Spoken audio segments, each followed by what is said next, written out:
بسم اللہ الرحمن الرحیم۔ وعن ابی قتادۃ قال قال رسول اللہ صلی اللہ علیہ وسلم اذا اقیمت الصلاۃ فلا تقوموا حتی ترونی قد خرجت۔ یہ بخاری اور مسلم دونوں کی روایت ہے۔ یہاں اس کا رقم 685 ہے۔ ابو قتادہ بیان کرتے ہیں کہ رسول اللہ صلی اللہ علیہ وسلم نے فرمایا، جب نماز کے کھڑے ہونے کا وقت آ جائے تو اقامت کے بعد کھڑے نہ ہو جایا کرو سب کے سب، جب تک یہ دیکھ نہ لو کہ میں حجرے سے نکل آیا۔ یعنی اس کو آپ نے پسند نہیں فرمایا کہ ادھر اقامت کہی گئی، نماز کے کھڑے ہونے کا وقت آ گیا اور سب لوگ کھڑے ہیں اور اب دائیں بائیں دیکھ رہے ہیں، بلکہ نہیں، وقار کے ساتھ بیٹھے رہیے، انتظار کریں، اللہ کے پیغمبر اپنے وقت پر تشریف لائیں گے۔ حجرہ بالکل ساتھ ہی تھا اور اسی سے نکل کر آپ آتے تھے۔ اب بھی ہم جانتے ہیں کہ وہ راستہ کیا تھا، دروازہ کون سا تھا، کہاں سے نکل کے آپ مصلی تک پہنچتے تھے، تو آپ نے یہ ادب سکھایا۔ اس سے اگلی روایت بھی یہی بیان کرے گی، یعنی جس طرح نماز پڑھتے وقت آداب کا لحاظ رہنا چاہیے، نماز میں دائیں بائیں دیکھنا، نیچے اوپر کی طرف توجہ کرنا، کپڑے درست کرتے رہنا، نماز کے بجائے دوسرے اعمال میں مشغول ہو جانا، یہ نماز کے آداب کے خلاف ہے۔ اس کو بیان کیا ہے کہ وہ قوموا للہ قانتین، اللہ تعالیٰ کے سامنے اسی طرح کھڑے ہو جیسے عاجز بندوں کو عاجزی کے ساتھ کھڑے ہونا چاہیے، توجہ ہو، ارتکاز ہو، اللہ کا ذکر ہو، اللہ کی یاد ہو، یہ احساس بندے کے اعمال سے بھی ظاہر ہو رہا ہو کہ میں اپنے پروردگار کی بارگاہ میں کھڑا ہوا ہوں، میں عرض نیاز کر رہا ہوں، میں اپنی درخواست پیش کر رہا ہوں، دعا کر رہا ہوں، مناجات کر رہا ہوں، تو یہ نماز کے اندر آداب کا لحاظ ہے۔ جب مسجد میں آدمی جاتا ہے، اس میں اگلی روایت بتائے گی کہ کس طرح سکینت کے ساتھ جانا چاہیے۔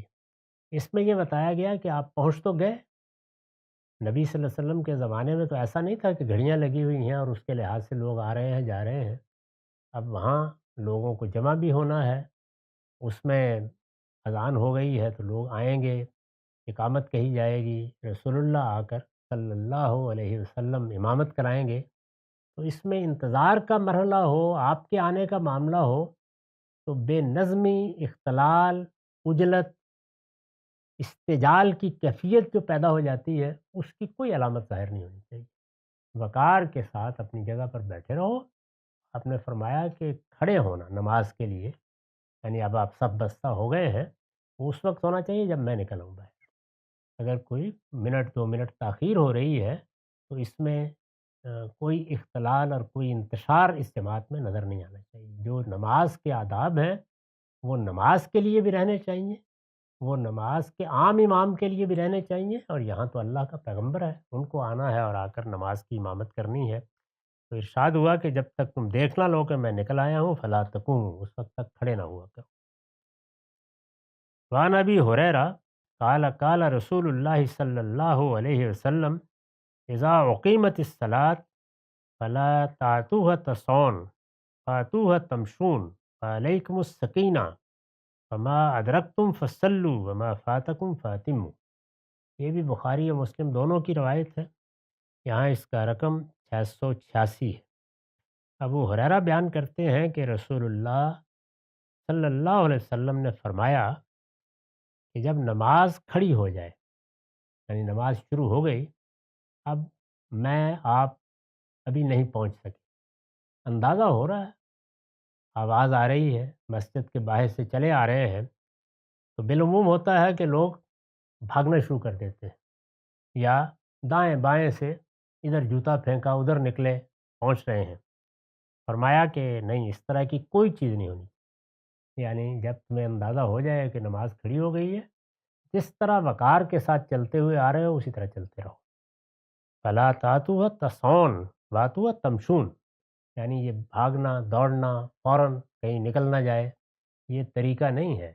نماز اپنے ایک ایک پہلو میں قنوت، عاجزی، تحمل، وقار اور سکینت کا تقاضا کرتی ہے۔ تو اس کی طرف آگے جاتے ہوئے بھی اسی طرح چلتے ہوئے آئے ہو، علیکم السکینہ، وقار کے ساتھ چلتے ہوئے، یعنی کوئی چلنے کے انداز میں بھی خرابی نہیں ہونی چاہیے۔ اور ظاہر ہے کہ آدمی کیوں بھاگتا ہے یا کیوں اس طرح کی صحیح کا طریقہ اختیار کرتا ہے کہ جلدی سے مجھے نماز مل جائے۔ آپ نے فرمایا فما ادرکتم فصلو، جتنی مل جائے اطمینان کے ساتھ اس کو پڑھ لو، فما فاتکم فاتمو، رہ جائے گی نا، اس کو پورا کر۔ تو یہ بتا دیا کہ ادنا درجے میں بھی کوئی اس طرح کی حرکت نہیں ہونی چاہیے۔ نماز کے لیے آپ نکلے ہیں تو وضو کرنے کے بعد سے نماز کے خاتمے تک، بلکہ مسجد سے نکلنے تک، سکینت، وقار، قنوت اور اللہ تعالیٰ کی طرف رجوع اور تبتل کے جذبے کو غلبہ پانا چاہیے۔ یہی نماز کا ادب اور یہی نماز کا احترام ہے۔ اس میں آدمی لوگوں سے جھگڑا کرنے لگ جائے یا ان کے اوپر تنقیدات شروع کر دے یا مسجد میں ہنگامہ برپا کر دے، وہ تو آخری درجے کی شقاوت ہے۔ لیکن جو چیزیں خود نماز کے پہلو سے بعض اوقات آدمی کو اجلت میں مبتلا کر دیتی ہیں، یہ دیکھیے ان سب کے بارے میں آپ نے توجہ دلائی۔ یعنی نہ اقامت کے بعد امام نہیں آئے، اب کھڑے ہو گئے ہیں، دائیں بائیں دیکھ رہے ہیں، نہ ایسی اجلت ہونی چاہیے۔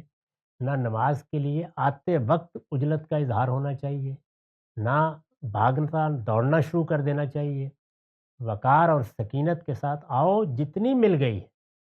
بعض اوقات آپ نے دیکھا ہو کہ رکوع میں امام چلا جاتا ہے نا، اس میں لوگ دوڑنا شروع کر دیتے ہیں، اس کی بھی کوئی گنجائش نہیں۔ آپ اسی طرح آئیے، اطمینان کے ساتھ آئیے، اور جو کچھ مل گیا ہے بس اس میں شامل ہو جائیے۔ اس میں دیکھیے کتنا خوبصورت جملہ ہے، وما ادرکتم فصلوا، جو مل گئی ہے بس اس کو پورا کرو، وما فاتکم فاتموا، جو رہ گئی ہے اس کو ادا کر لو۔ کا طریقہ بتا دیا گیا ہے، جتنی رکعتیں رہ جائیں، جتنی نماز رہ جائے اس کو ادا کر لو۔ اس میں اگر کوئی اونچ نیچ ہو جائے تو اس میں بھی حضور نے بڑا اچھا طریقہ بتایا کہ کم پر بنا رکھ لیا کرو، اور بس اللہ کی بارگاہ میں ایک بات پیش کرنی ہے، اس کا لحاظ رکھنا چاہیے۔ اس کے بعد مسلم نے اس پہ ایک چھوٹا سا اضافہ کیا ہے، وہ اہم ہے اضافہ بہت۔ انہوں نے یہ کیا ہے کہ فَإِنَّ أَحَدَكُمْ إِذَا كَانَ يَعْمِدُ إِلَى الصَّلَاةِ فَهُوَ فِي صَلَاةٍ، یعنی جس وقت کوئی شخص ہمارے اندر نماز کا ارادہ، نماز کا قصد کر کے نکل کھڑا ہوتا ہے، اور ظاہر ہے کہ وضو کیا ہے، تیاری کی ہے، مسجد کی طرف جا رہے ہیں، بس جس وقت تم نے نماز کا ارادہ کر کے، ارادے کا مطلب یہ نہیں ہے کہ خواہش کر کے بیٹھے رہے، ارادہ کر کے وہ عمل شروع کر دیا ہے، اب تم نماز میں، یعنی اس کے بعد اصل میں تم اللہ کی بارگاہ ہی میں ہو۔